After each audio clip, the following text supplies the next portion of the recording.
What's going on YouTube? Welcome back to another video. Today we're going to be talking about whether the Canon 75 to 300 millimeter kit lens is going to be right for you. And yes, I'm talking to the parents that want to shoot their kids in sports or just want a cheap alternative and get good reach whenever shooting in general. So I'm going to start off by the cons of this lens because there are a few workarounds that you do have to take into consideration whenever you do purchase this lens. The first con of this lens is going to be the speed of the autofocus. So yes, it is going to have decent autofocus, and it is going to depend on what camera that you use it with. I currently use it with my Canon R6 Mark II, which is what we're actually filming on right now, and I get pretty decent autofocus out of it. But that being said, it is not fast by any means. So the only issue that I usually have whenever I'm actually using it to shoot my kiddos' sports or any sort of anything that I use it for, if the subject or um, kiddo is actually moving, like running towards me or running towards the camera or away, sometimes it misses focus, and it happens more often than not. So you do have to keep that in mind whenever you're using this camera. The second con is going to be chromatic aberration, which is not a big deal. But chromatic aberration is the purple fringing that you get whenever you have a bunch of light behind your subject, and you'll actually see it around the edges of their hair or the subject itself, and it'll either be purple or green. Chromatic aberration isn't a big deal with this lens, though. It does produce a decent amount of it, but chromatic aberration is something that can be fixed inside of Lightroom or any sort of post that you're using. So keep that in mind. I don't think it's too big of a con, and I haven't had a super big issue with it just because I've been able to fix it. The sharpness of this lens is not the greatest. It definitely is not going to compare to any of the Canon L series lenses. It's not going to be anywhere near even the old ones. I'm using a 16 to 35 version 1 f2.8 lens right now on the camera, and even this lens being a 23-year-old lens, it is ridiculously more sharper than the 75 to 300.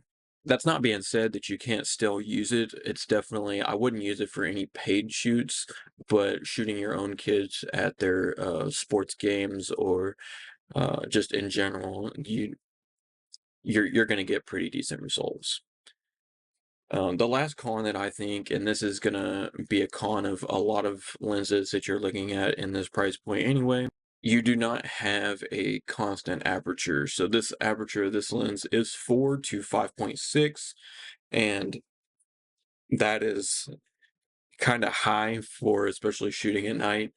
I will say that whenever you start getting into nighttime shoots, like right now, we are in fall softball, and so my ISOs on my Canon R6 Mark II are staying in between 5 and 20,000 ISO when shooting with this lens after the sun goes down, which is not great. But again, we live in the world where Lightroom has amazing noise reduction software built right into it, and you're able to get shots that are awesome and usable, even at super high ISOs. Not only that, the Canon R6 Mark II definitely performs pretty good at high as ISOs. Now let's get into some of the pros of this lens. So the first pro, and this is the main pro, is this lens is cheap.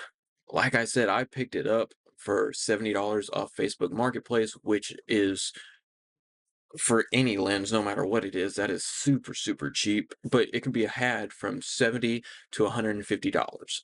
I would not recommend picking it up for any higher than that, but for 100, even at $150, you can get pretty decent results for that price. The second pro is going to be build quality. This is a very cheap lens, and it is built very cheap, but for as cheap as it is, the build quality is pretty good. It is mostly plastic. You do have a metal mount, which is the main thing that you want whenever it comes to buying cheap lenses.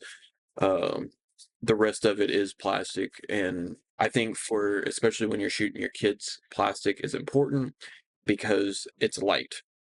I don't know about you, but I have a battery grip on my R6 Mark II. It's heavy. The last thing I want to do is put some 4.5 pound lens on the front of it and weigh it down even more for a kid's softball game or soccer, football, whatever you're into.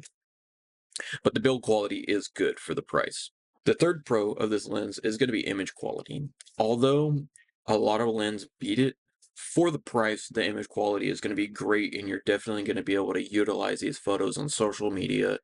You're going to be able to print them. The image quality for the price is pretty decently good. It's definitely better than some of the other lenses on the market. The fourth pro of this lens is that it's on the EF mount. So you can put it on just about any of Canon's cameras. Like I said, I put it on my R6 Mark II with the RF to EF adapter or EF to RF adapter, whatever you want to call it. But I am also able to stick this on my wife's Canon SL3.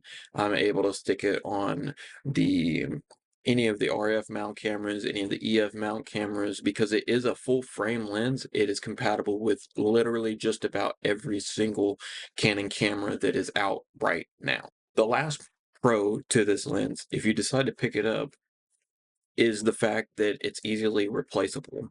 If I take this out to the ball game and it falls out of my camera bag or something and I break it, another $100 and I can have another one. I don't have to worry about it getting messed up. I don't have to worry about it getting scratched or dusty or any of that stuff because it's easily replaceable. There's tons of these lenses on Facebook Marketplace, eBay, or any other site that you can use to buy another one. They're cheap. They're easy to replace. So I think that's going to sum up our pros and cons of this lens. In conclusion, I think that for the money, if you're looking into starting to take sports photos or just taking photos of your kids playing sports, I think this is a very good buy for what it is.